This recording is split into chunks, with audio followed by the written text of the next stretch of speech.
Donc, une fois qu'on a lancé la toison sur la table de tri, alors ce qu'il faut bien se dire, c'est que c'est pas grave si elle atterrit pas parfaitement à plat sur la table. Il faut éviter de perdre du temps à essayer de la remettre en ordre, etc. Si c'est un gros tas de laine, bon, on va chercher à la remettre un petit peu, mais il faut essayer vraiment d'être efficace parce que quand on est à la table de tri, ce qu'on peut avoir tendance à faire, c'est oublier de regarder en fait ce qui se passe derrière. Il y a des toisons qui arrivent en continuité, donc il faut tout le temps tenir tête au flux de toisons pour éviter de se mettre en retard et de se retrouver avec des toisons par terre qui traînent justement dans les saletés qu'on essaye d'enlever en les mettant sur la table, donc c'est pas forcément logique.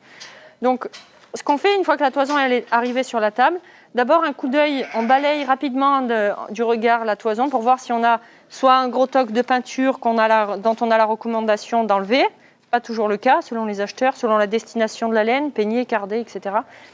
Et on peut avoir aussi d'autres problèmes, par exemple, on peut avoir, je ne sais pas, une grosse tache de laine noire, évidemment, qui est à enlever, ou on peut se dire, ah ben dis donc, cette toison, elle est croisée, c'est une autre race, donc on ne s'en était pas aperçu avant, vite on la plie, on l'enlève.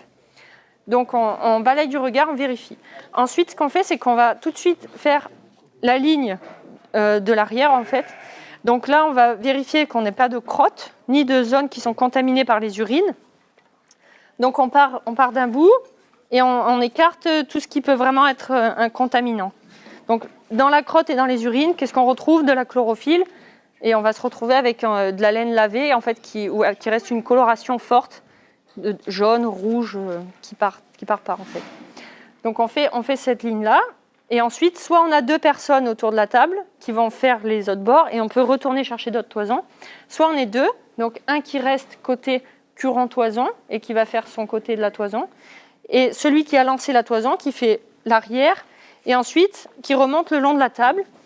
Donc après, c'est une question de main, si on est plus à l'aise d'un côté ou de l'autre. Et le but, c'est vraiment d'écarter seulement ces petites mèches qui sont courtes, graisseuses, sales, et d'éviter de trop en enlever. Ça, c'est souvent une erreur de débutant de chercher à trop en enlever.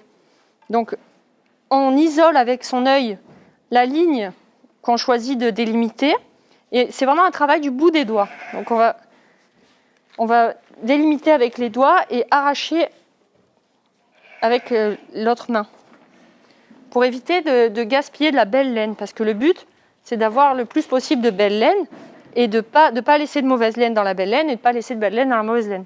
D'être le plus précis possible.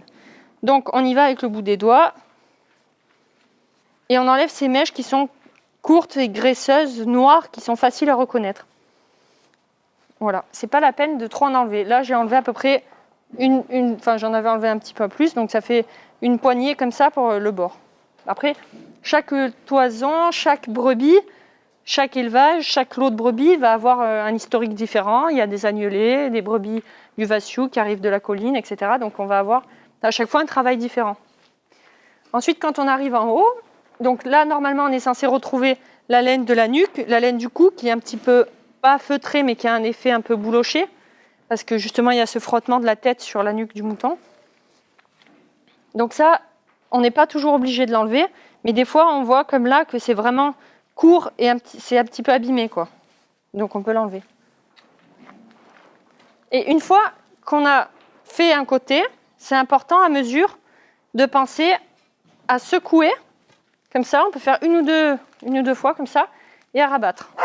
Ça permet à la fois de vérifier dessous, ça permet aussi de montrer à son équipe que ça, c'est une partie qui est faite, et ça permet aussi qu'une fois que la toison est entièrement faite, elle est toute rabattue et il n'y a plus qu'à la mettre en boule et à la ranger.